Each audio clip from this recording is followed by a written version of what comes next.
एक शहर में एक परिवार रहता था। परिवार में पति पत्नी और उनका बेटा रहते थे। वे लोग बहुत गरीब थे और उन्हें 2 समय की रोटी भी बहुत मुश्किल से नसीब होती थी। जैसे तैसे वे अपने बेटे रोहित को पढ़ाई के लिए स्कूल भेज पाते थे। रोहित पढ़ने में बहुत ही अच्छा था, लेकिन रोहित को खिलौनों का बहुत शौक था और उसका पसंद का खिलौना हुआ करता था मोटरसाइकिल।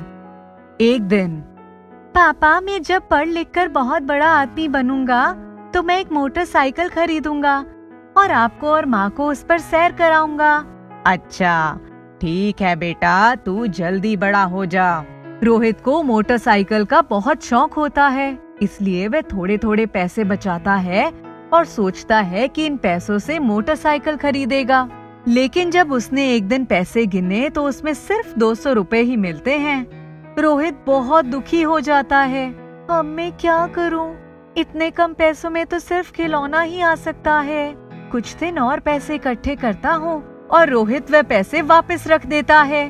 कुछ दिनों में रोहित का जन्मदिन होता है। बेटा रोहित, तुम्हारा जन्मदिन आने वाला है। क्या चाहिए तुमको अपने जन्मदिन पर? कुछ नहीं पापा, आप लोग मेरे साथ हमेशा रहो और कुछ नहीं चाहिए। अरे वाह, मेरा बेटा तो बहुत समझदार है। चलो स्कूल जाओ अब। ठीक है पापा। सुनिए, रोहित को मोटरसाइकिल बहुत पसंद है। हम उसे एक मोटरसाइकिल वाला खिलौना देते हैं। हाँ, तुम सही कह रही हो। और पति पत्नी दोनों रोहित के लिए बहुत सुंदर मोटरसाइकिल वाला खिलौना लेकर आते हैं। रोहित का दूसरे दिन जन्मदिन होता है। रोहित बेटा उठो, हम तुम्हारे लिए क्या लाए हैं। क्या लाए हो पापा आप लोग मेरे लिए? मोटरसाइकिल वाला खिलौना। इतना सुनकर रोहित उछल जाता है।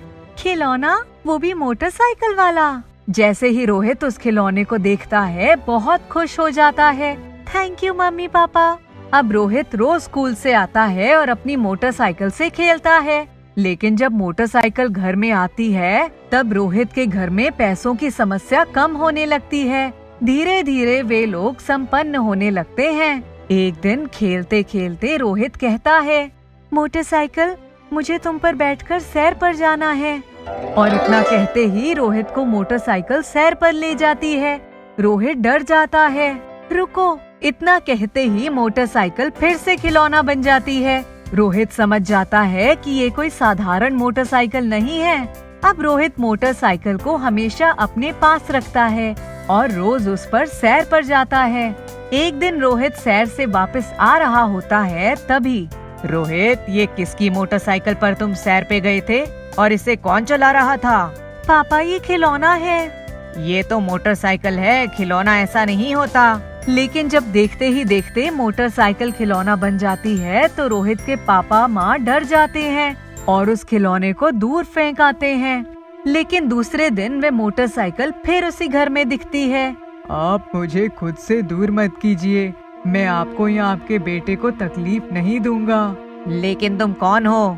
मैं प्रतीक हूँ और ये मेरी मोटरसाइकिल है और कुछ समय पहले मेरी एक कार हादसे में मौत हो गई थी। ये खिलौना मेरे पापा मेरे लिए विदेश से लाए थे। अब मुझे आपके परिवार में आकर आपसे बहुत लगाव हो गया है। मुझे खुद से दूर मत करिए। ठीक है। लेकिन मोहित के पापा सोच में पड़ जाते हैं और पंडित से बात करते हैं। पंडित जी को सारी बात बताते हैं। हमें इस बच्चे की आत्मा को शांति दिलानी होगी। हाँ, इसलिए हम आपके पास आए हैं। कोई उपाय बताइए। कल मैं इस बच्चे की आत्मा की शांति के लिए पूजा करूंगा, उससे ये बच्चा मुक्त हो जाएगा। और अपने कहे अनुसार वे पूजा शुरू कर देते हैं। मोटरसाइकिल वाले बच्चे की आत्मा थोड़ी देर तड़पती है और फिर उस आत्मा को शांति मिल जाती है। आप सभी का बहुत धन्यवाद। इसके बाद मोटरसाइकिल वाला खिलौना सिर्फ खिलौना ही रहता है। अब प्रतीक की आत्मा मोटरसाइकिल छोड़कर जा चुकी होती है, लेकिन मोटरसाइकिल अभी भी रोहित का पसंदीदा खिलौना होता है। रोहित के पास एक मोटरसाइकिल वाला खिलौना बचपन से होता है, जो उसके माता पिता ने उसे उसके जन्मदिन पर गिफ्ट किया होता है। समय बीतता जाता है और अब रोहित बड़ा हो जाता है और रोहित की अच्छी नौकरी लग जाती है।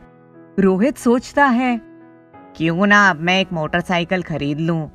फिर मैं अपने माता पिता को उस पर सैर कराऊंगा। ये मेरा बचपन का सपना भी था। दूसरे दिन रोहित मोटरसाइकिल देखने के लिए जाता है, लेकिन मोटरसाइकिल बहुत ही ज्यादा महंगी होती है। तो रोहित सोचता है कि मैं 1-2 महीने बाद मोटरसाइकिल खरीद लूंगा। रोहित को एक गैरेज दिखाई पड़ता है। वहाँ एक बिल्कुल नई मोटरसाइकिल खड़ी दिखाई देती है। रोहित से रहा नहीं जाता और गैरेज में जाता है और पूछता है, भैया ये मोटरसाइकिल किसकी है और इसकी कीमत कितनी होगी? वो जो भाई साहब खड़े हैं ना, उनकी मोटरसाइकिल है, आप उनसे ही पूछ लीजिए। अच्छा ठीक है। रोहित मोटरसाइकिल वाले के पास जाता है और उससे पूछता है, भाई साहब ये आपकी मोटरसाइकिल बहुत ही अच्छी है, इसकी कीमत क्या होगी? मोटरसाइकिल वाले का नाम प्रतीक होता है और प्रतीक बताता है, ये मोटरसाइकिल 1 लाख रुपए की है, लेकिन मैं इसे 25,000 में बेचने की सोच रहा हूँ, क्योंकि मैं कुछ ही दिन में लंदन जा रहा हूँ। वहाँ मैं नई मोटरसाइकिल खरीदूंगा। रोहित सोचता है कि ये तो बहुत सस्ती मोटरसाइकिल है, क्यों ना यही मोटरसाइकिल ले ली जाए और बिल्कुल नई भी है। तो क्या आप मुझे ये मोटरसाइकिल बेचोगे? क्यों नहीं। और रोहित वो मोटरसाइकिल प्रतीक से खरीद लेता है और मोटरसाइकिल अपने घर ले जाता है। रोहित के माता पिता बहुत खुश होते हैं। रोहित बेटा, ये मोटरसाइकिल तो बहुत महंगी लग रही है। हाँ पापा, लेकिन मैंने ये मोटरसाइकिल बहुत कम रुपए में खरीदी है। अच्छा चलो, अच्छा है, तुम्हारा बचपन का सपना भी पूरा हो गया और घर में एक चीज भी आ गई। चलिए अब आप लोगों को मोटरसाइकिल की सैर करा लाता हूँ। और तीनों सैर पर निकल जाते हैं। फिर घूमकर वापस आते हैं और कहते हैं कि बहुत मजा आया। कुछ दिन तो सब कुछ अच्छा चलता है। मोटरसाइकिल आने के बाद रोहित की नौकरी में प्रमोशन मिल जाता है। रहने के लिए नया घर मिलता है। रोहित उस मोटरसाइकिल को लकी मोटरसाइकिल मानता है, लेकिन कुछ दिन बाद मोटरसाइकिल रोज रात को गायब हो जाती है और सुबह वापस अपनी जगह पर आ जाती है। एक दिन बिल्डिंग का गार्ड मोटरसाइकिल को बाहर जाते हुए देखता है, लेकिन उसे मोटरसाइकिल पर कोई नहीं दिखता है। मोटरसाइकिल बहुत दूर होती है तो गार्ड को लगता है शायद उसको ही कोई नहीं दिख रहा है। अगले दिन जब वह मोटरसाइकिल को फिर से ऐसे निकलते देखता है तो गार्ड के होश उड़ जाते हैं, क्योंकि मोटरसाइकिल खुद ही चल रही होती है। गार्ड हंगामा मचा देता है। सब वहाँ आते हैं और पूछते हैं, क्या हुआ गार्ड साहब, आप क्यों चिल्ला रहे हैं? ये रोहित की मोटरसाइकिल अपने आप ही बाहर गई और उसको चलाने वाला कोई नहीं था। ऐसा कैसे हो सकता है? मेरी मोटरसाइकिल तो अपनी जगह पर खड़ी है। तो क्या मैं झूठ बोल रहा हूँ? चलो दिखाओ तुम्हारी मोटरसाइकिल किधर है। चलो। सब जाते हैं और देखते हैं कि मोटरसाइकिल अपनी जगह पर होती है। देखा आपने, मोटरसाइकिल अपनी जगह पर ही है। सभी लोग बोलते हैं गार्ड नींद में होगा इसलिए ऐसी बातें कर रहा है। अब गार्ड को रोज ही मोटरसाइकिल ऐसे ही जाती दिखती है, लेकिन गार्ड किसी से कुछ नहीं बोलता, क्योंकि मोटरसाइकिल किसी को नुकसान नहीं पहुंचाती। एक दिन रोहित खिड़की के पास खड़ा होता है और देखता है कि उसकी मोटरसाइकिल अपने आप जा रही है। वह नीचे जाकर देखता है और उसको मोटरसाइकिल जगह पर नहीं दिखती। मतलब गार्ड सही बोल रहा था। इस बात का पता लगाना पड़ेगा। रोहित अगले दिन उस मोटरसाइकिल का पीछा करता है। मोटरसाइकिल उसी गैराज के सामने जाकर रुक जाती है और वहाँ प्रतीक खड़ा होता है।